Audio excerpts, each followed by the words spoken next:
আইন, শাসন এবং বিচার দেশের তিনটি বিভাগই সংবিধান মেনে পরিচালিত হয়। তাই গণতান্ত্রিক দেশের সংসদ নয়, সংবিধানই প্রধান, সবার ওপরে। আবারও বললেন ভারতের সুপ্রিম কোর্টের প্রধান বিচারপতি বি.আর. গাভাই।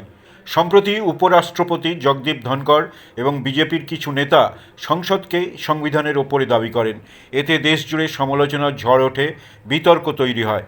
বুধবার তারই প্রেক্ষিতে প্রধান বিচারপতি গাভাই মহারাষ্ট্রের একটি অনুষ্ঠানে গিয়ে বলেন, গণতান্ত্রিক দেশে কোন বিভাগের হাতে ক্ষমতা বেশি তা নিয়ে বিতর্ক শুরু হয়েছে।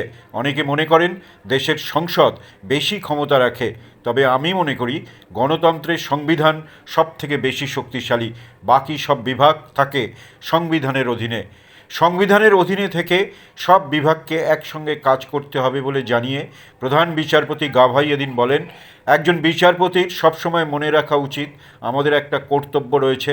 আমরা নাগরিকদের অধিকার, সাংবিধানিক মূল্যবোধ এবং আদর্শের রক্ষাকর্তা। আমাদের স্বাধীনভাবে ভাবতে হবে। মানুষ কি ভাববে বলে ভেবে আমরা কোনো সিদ্ধান্ত নিতে পারি না।